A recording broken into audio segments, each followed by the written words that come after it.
Genesis 34. Remember Dinah? She's one of the biblical women with a name. That means she's important. But her story is bananas from the very beginning. Now Dinah, the daughter Leah had born to Jacob, went out to visit the women of the land. When Shechem, son of Hamor the Hivite, the ruler of that area, saw her, he took her and raped her. His heart was drawn to Dinah, daughter of Jacob. He loved the young woman and spoke tenderly to her. And Shechem said to his father Hamor, "Get me this girl as my wife." Okay. So, in order, he raped her, loved her, said nice things to her, then decided to force her into marriage, not by asking her, but by telling his own father. I will never understand purity culture.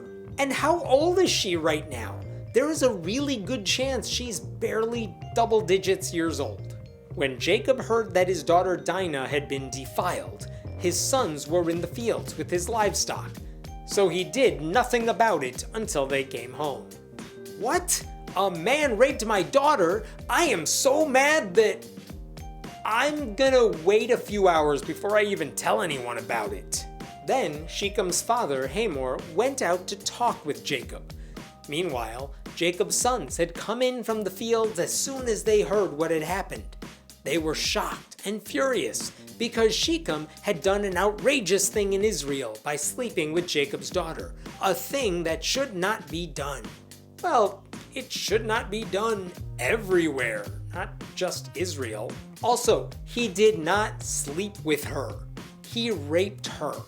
As any biblical literalist would tell you, language matters. But what's disturbing is that they don't explicitly say why it's outrageous. Is it because of the act itself? The lack of consent? Her age? Because she's single? Who knows? Technically, once he defiled her, they were as good as married already if we use the other biblical marriages as a guide. The only exceptions to that rule seem to be Jacob and Rachel and Jacob and Leah, which required 7 years of labor each. Maybe that's why Jacob is so mad. He had to work for his wives. Shechem just took one. But Hamor said to them, "My son Shechem has his heart set on your daughter. Please give her to him as his wife. Intermarry with us. Give us your daughters and take our daughters for yourselves. You can settle among us. The land is open to you. Live in it, trade in it, and acquire property in it." In the Bible, women are property. They are commodities. This is a perfect example. We want your daughter. In exchange, we have some girls we'll give you. Let's trade. I mean, they'll be fine with it because they have no other choice. Nothing says let's call a truce like letting your sons bang each other's daughters. Jerry Falwell Jr. approves this message.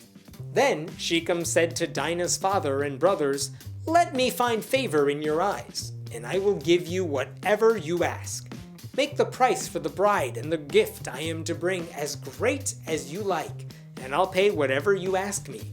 Only give me the young woman as my wife."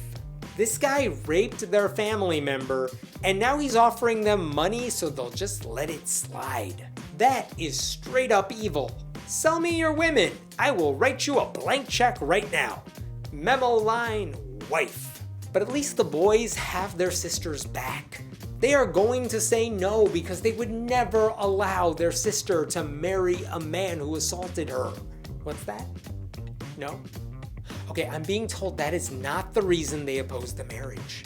Because their sister Dinah had been defiled, Jacob's sons replied deceitfully as they spoke to Shechem and his father Hamor. They said to them, "We can't do such a thing. We can't give our sister to a man who is not circumcised. That would be a disgrace to us. We will enter into an agreement with you on one condition only, that you become like us by circumcising all your males. Then we will give you our daughters and take your daughters for ourselves. We'll settle among you and become one people with you. But if you will not agree to be circumcised, we'll take our sister and go." You can't marry our sister with a penis like that. is a thing I never want to hear from anyone ever. I swear, everyone in Jacob's family lies about everything. Stepping back for a second, they are now making a deal with their sister's rapist, saying, "We don't want you to marry her." But instead of explaining why, they make up a lie about the men in his city not being circumcised. Because surely no one would command every guy in town get circumcised just so he can get married. That would never happen. Their proposal seemed good to Hamor and his son Shechem. Oh my God, they are going through with this. The young man, who was the most honored of all his father's family, lost no time in doing what they said, because he was delighted with Jacob's daughter. So Hamor and his son Shechem went to the gate of their city to speak to the men of their city. "These men are friendly toward us," they said. "Let them live in our land and trade in it. The land has plenty of room for them. We can marry their daughters and they can marry ours. But the men will agree to live with us as one people only on the condition that our males be circumcised, as they themselves are. Won't their livestock, their property, and all their other animals become ours? So let us agree to their terms and they will settle among us. How about it, men? I really want to get married, but instead of buying me a wedding gift, I just need you to unbuckle your pants. No, it's not a bachelor party. Someone hand me a knife." To be clear, the only reason all these men are going along with the plan is because it'll make them richer. If Jacob's daughter joins their tribe, it'll increase their net worth, and they'll do anything for that. Anything. Of all the reasons you might consider slicing off your foreskin, would you do it in exchange for some cows? All the men who went out of the city gate agreed with Hamor and his son Shechem, and every male in the city was circumcised. Really? No objections? Everyone's getting circumcised so a rapist can marry his victim? Tribalism is dangerous. Who has the honors of making the first cut? I mean, I think Dinah deserves at least that. But at least this means the happy couple can get married and live in harmony forever, right? 3 days later, while all of them were still in pain, 2 of Jacob's sons, Simeon and Levi, Dinah's brothers, took their swords and attacked the unsuspecting city, killing every male. Holy crap! All of those men were still screaming, "Ow, my dick!" and Dinah's brothers slaughtered them. That's kind of amazing revenge. They could have killed everyone before the circumcisions, but they decided to let the men have their foreskin chopped off, gave them a few days to just be hurt, to the point where they could barely move, then murdered them. This is the weirdest thing to happen in the Bible 3 days after something bad. Can't be topped. I am sure of it. I just want to state the obvious. Those townspeople did nothing wrong. They were tortured, then killed for nothing. Way to slaughter the innocent, God. Interesting side note. There is a book of Judith, which isn't officially part of the Bible. It didn't make the cut for the Hebrew canon, but it exists. And in that, it says God gave Simeon the sword that he uses right here. If that's the story, then God not only condoned murder, he helped it happen. One more side note. According to the rules of the Bible, women who aren't virgins are not allowed to get married. So by murdering Dinah's potential husband, they just sentenced her to a life of singleness. Not only that, it means she has to be celibate since she can't technically have sex unless she's married. Her brother's act of revenge actually means she'll never be able to have sex again. She has to be angry about this, right? They put Hamor and his son Shechem to the sword and took Dinah from Shechem's house and left. The sons of Jacob came upon the dead bodies and looted the city where their sister had been defiled. They seized their flocks and herds and donkeys and everything else of theirs in the city and out in the fields. They carried off all their wealth and all their women and children, taking as plunder everything in the houses. How dare you rape our sister? We're gonna kill the men and kidnap the women and children because we are the good guys. Has anyone asked Dinah if she's cool with all this? Of course not. Why do I even ask?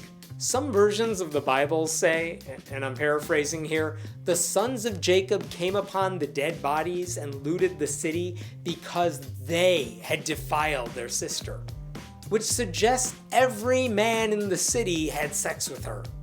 All of them. Then Jacob said to Simeon and Levi, "You have brought trouble on me by making me obnoxious to the Canaanites and Perizzites, the people living in this land. We are few in number, and if they join forces against me and attack me, I and my household will be destroyed." Jacob is annoyed with his kids for going too far and committing genocide. Not because they killed people, but because it makes Jacob look bad. And it might upset the other tribes in the area who may now seek vengeance. What a lesson to teach your kids. When committing genocide, kill the neighbors too. But they replied, "Should he have treated our sister like a prostitute?" Okay, that took a weird turn. The boys are defending their murder spree because a man raped their sister, as if one awful action deserves another. Also, don't shame people for sex work. That's unnecessary. Guess what? That's the end of the chapter. It ends with two boys telling their father they went on a murder binge because their sister was treated like a prostitute. Should be a fun one to explain in Sunday school. You know, when a priest asks, "Do you take this woman to be your lawfully wedded wife?" the word "take" is not supposed to be taken literally. And yet Shechem's tribe stole Dinah, violated her, then got slaughtered as a result. And Jacob's sons just stole all the women in the city as spoils from their act of mass murder. One last side note for you. According to David Plotz, who once blogged through the Bible for Slate, a Christian friend told him that the beginning of this chapter, where Dinah went out to visit the women of the land before she was raped, was used at her church to teach little girls why they must be obedient. Dinah went out for a night with her Canaanite girlfriends, and look what happened. She got assaulted and everyone else died. Therefore, ladies, just stay home and bake or something. One day, maybe the Bible will teach us a good moral lesson. But not today.